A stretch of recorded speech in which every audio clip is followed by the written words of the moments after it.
Shalom Aleichem.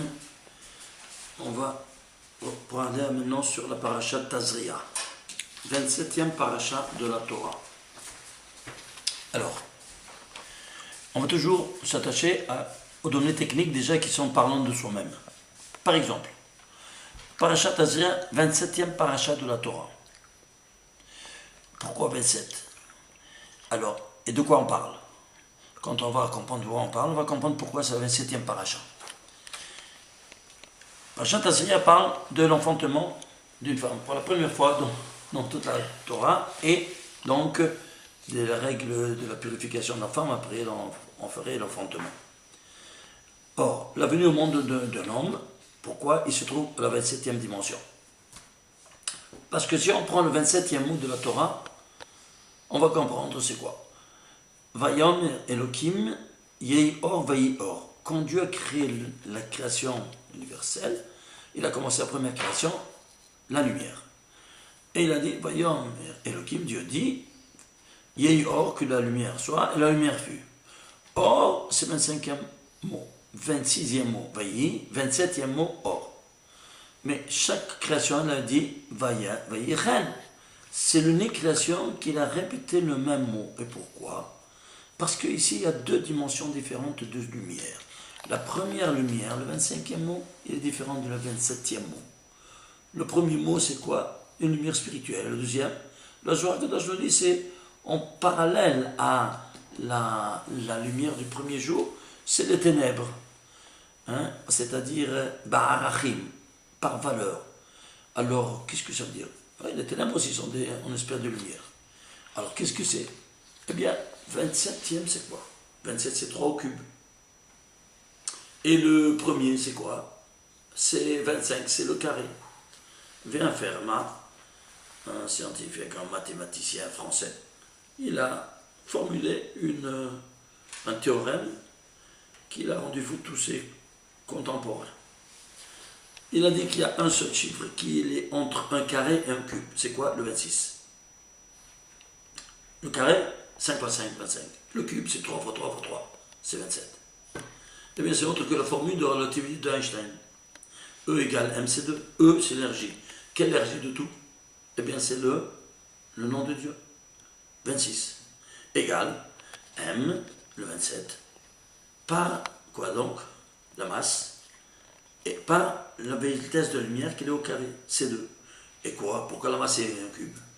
Parce que la masse, c'est la résultante du temps, de l'espace et de la matière. Or, ces trois dimensions qui régissent l'univers sont à leur tour tridimensionnelles. Le temps, passé, présent, futur. L'espace, x, y, z, les trois coordonnées de l'espace euclidien. Et la matière, elle subsiste à trois stades, à l'état gazeux, liquide, solide. Tu ne comprends pas le temps sans l'espace, ni l'espace sans le temps, ni le temps, ni l'espace sans la matière. Donc, tous les trois sont indivisibles. Alors, comment on fait ce rapport intime? 3 par 3 par 3, ça fait la masse. Donc, quoi donc? C'est la masse, c'est 27. Et donc, c'est quoi? C'est l'homme. Alors, l'homme, il apparaîtra à quoi? Il apparaîtra dans la 27e paracha de la Torah Tazria. Et la preuve qu'il y aura maintenant 67 versets qui vont nous décrire toutes ces règles-là. Pourquoi 67? Parce qu'il y a une seule lettre dans toutes les 22 lettres de l'alphabet qui a valeur 67. Zayin, c'est-à-dire écrit en entier. Zayin Yod Nun, avec la dimension cachée. Eh bien, Zayin Yod Nun, c'est 67.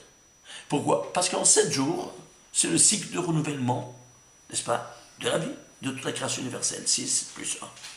Très bien. Alors, voyons, on voit déjà ce rapport avec la 27e paracha et la mot Tazria. Maintenant, qu'est-ce qu'on va voir? On va continuer, on va voir le nombre de mots. Combien de mots il y a? 1010 mots dans tous ces 67 versets. Pourquoi 1010 mots? Parce que c'est 10 fois 101. Alors, les mots, qu'est-ce qu'ils vont dire? Ben, ils vont te dire maintenant qui c'est le protagoniste qui va naître. Celui qui va naître, c'est celui qui va prendre le relais de Adam Arishon, qui va faire le tikkun de Adam Arishon. Et qui fera le tikkun des fautes de Adam Arishon? Am Israël. C'est pour ça que nous rapporte la Gemara, Atem Keruim Adam, dit Adam Arishon, Velo Omot Haolam, Velo Akum Keruim Adam. Vous appellerez en mon nom, et pas les nations païennes qui s'appelleront en mon nom. C'est tout comme un père, avant de quitter ce monde-ci, il dit à ses enfants, écoutez, je laisse mon héritage seulement celui qui suit mon cheminement. Celui qui ne suit pas son cheminement, il ne reçoit rien de rien. Voilà ce qu'il a dit en d'autres termes, Adam Arishon. Vous vous appellerez en mon nom et pas les nations païennes. C'est ceux qui ne croient pas en Dieu un. Et qu'est-ce que ça ramène ça ici, le 101? Ici, tout est caché, camouflé. C'est quoi 101? Eh bien, on a déjà écrit un livre à ce propos pour qu'il a lu déjà, puis il a étudié. C'est quoi? Le paramètre d'Israël. Comment ça? Eh bien, 101, on sait tous bien que c'est la guématra de Michaël. Michaël, l'ange gardien d'Israël, c'est 101 Michaël. Mais pourquoi Michaël, pas Raphaël, pas Gabriel ou pas un autre ange quelconque? Je ne sais pas. Bon, il s'agit de traduire en valeur numérique. Michaël et Israël. Et voici un commun dénominateur. Michaël, c'est 101. Israël, c'est 541. Il y a un rapport entre eux. Oui, ils sont deux nombres premiers. Indivisibles, c'est-à-dire. Et plus particulièrement, 541, c'est leur 101e nombre premier. Or, ici, on dit 10 fois 101.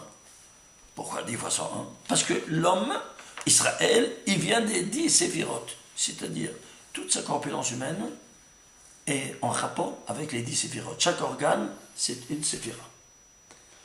On ne va pas rentrer maintenant dans les détails de ça, parce que sinon on n'aura pas le temps de voir un peu le reste. Combien de lettres? 3667 lettres. Pourquoi 3667 lettres dans toute la paracha? Parce que c'est notre qu'un composé de deux nombres premiers. 19 fois 193, c'est 3667. Et c'est quoi 193? 193, c'est le 45e nombre premier. Et 19, c'est Rava. Rava, qui fait quoi? Qu'il a en son sein Adam. 45, c'est qui m'a montré Adam. Est-ce que tu vois comment un mot de plus, un mot de moins, tout disparaîtrait. Tout ce langage numérique qui est super caché, caché du caché, parce que toi, tu dois le décomposer, et puis tu dois descendre à voir dans quel ordre il est ce valeur 193. Eh bien, c'est 45, 45 qui m'a montré Adam. Donc, Adam, Rava, qui a en son sein un autre Adam qu'elle met au monde. Ça, ceci étant dit, au niveau des mots. Au niveau maintenant des mitzvot.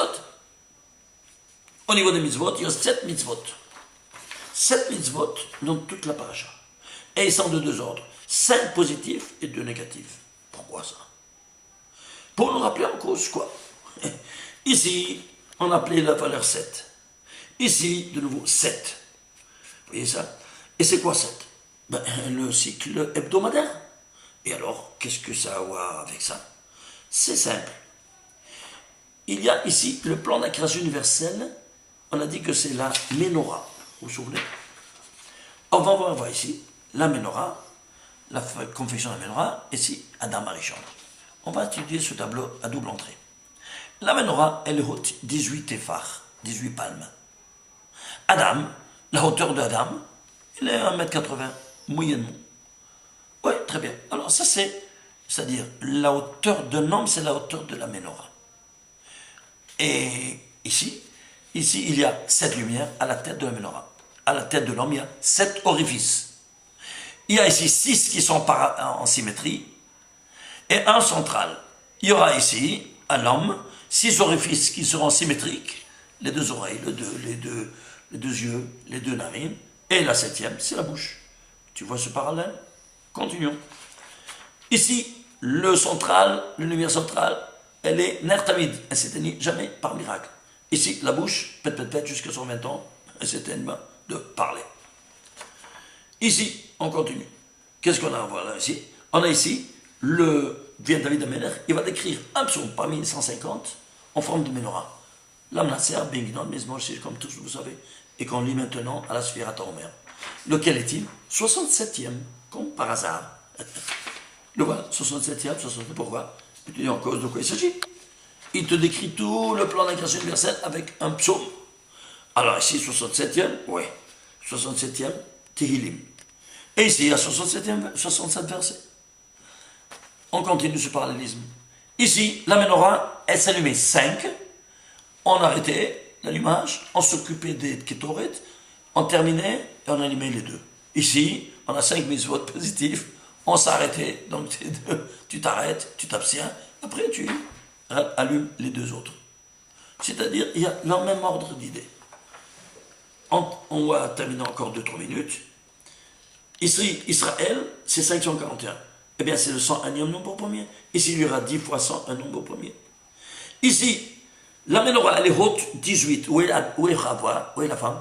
Elle est au 19e. C'est le feu. C'est la lumière qui est sur la menorah. Et Chava, combien c'est? 19. Le 19e téphar. Alors, ceci étant dit, qu'est-ce qu'on voit? Ici, il y a 3667 lettres. C'est 19 fois 193, on a vu, c'est quoi? Adam et Chava. Alors, regardez ici quelque chose de spectaculaire. Et je termine avec ça. Ici, regardez. Ici, on prend le nom de Adam. En entier. Aleph, Dalet, Mem. Vous voyez? On l'écrit avec les lettres cachées. Dit le Ben Ishraï, prends la dernière lettre et va à rebours. Qu'est-ce que tu vois dans la dimension cachée? Mitpalel. C'est-à-dire, l'essence de l'homme, c'est qu'il prie toujours. Que tu ne le veuilles pas, même qu'il soit complètement frais, il prie toujours. C'est la dimension cachée de Adam. Alors, si c'est la prière, et qu'est-ce qu'elle est caractérisée la prière? Par un mot. Na. C'est quoi? Na, je t'en prie. Nous dit la Gemara, dans Maseret Barachot, et dans Sota, nous dit Enna ella lashon bakasha. Il n'y a jamais de na dans la Torah que pour un langage de requête. Ah, si c'est ainsi. Alors, en amida, ella tfila. Il n'y a pas d'amida que dans le tfila. Alors, comment on va commencer la prière de l'amida? Hashem sefatay tiftachu fi hagiti ilatecha. D'où vient ce verset? Vient du 51e chapitre de Tehillim. 17e verset. Ceci étant dit, je termine avec ça. Il y a ici 128 lignes. Pourquoi 128 lignes? 128 lignes, toute la paracha, dans la Torah. Parce que 128, c'est n'est autre que 2 en puissance 7. Et c'est quoi 2 en puissance 7? C'est-à-dire la dualité qui s'épanouit en 7 étapes. Et ici, qu'est-ce qui est en train de s'épanouir? L'homme qui est né. N'est-ce pas? Au bout de ces 7 étapes. Alors, si on prend maintenant son origine métaphysique, qui provient des 4 mondes, le monde de Hatzilut, Beria, Yetzira, Asya, Yud, Ke, Vav, Ke, on va prendre les 4 noms de Dieu qui animent ces 4 mondes. Ça c'est 72, ça c'est 63, 45, 52. On prend toujours la dimension cachée. Si on prend la dimension cachée de ces 4 noms, ça fait 128. Et pourquoi 128? Parce que c'est la dimension cachée du nom de Dieu. Et si c'est la dimension cachée du nom de Dieu, oui. Pourquoi? Parce que l'homme, il est à l'image et ressemblance divine. Et en tant que tel, qu'est-ce qu'il est? Il est caché. Olam Na'elam. Ça s'appelle Olam parce qu'il est Na'elam, quoi, la présence divine. Ou chez qui? Maintenant, il faut la rechercher dans l'homme à travers l'étude. Je termine. 5202 lignes commence toute cette, de la Torah. Commence toute cette paracha. Pourquoi? C'est 18 fois 17 au carré. C'est quoi 18? C'est Haï. C'est quoi 17 au carré? C'est Am Israël qui se trouve dans le récit des 7 jours. Imaginez-vous, en 3 codes, dans le récit des 7 jours, qui sont 289, à savoir 17 au carré. Ça, c'est la filigrane de toute la création universelle, Am Israël, en 17 au carré. Pourquoi 17? Parce que c'est le Tov au carré. Pourquoi au carré? Parce qu'il est lui, l'homme, et sa femme, quand ils sont mariés, ils sont le carré, le Tov au carré. Shabbat Shalom.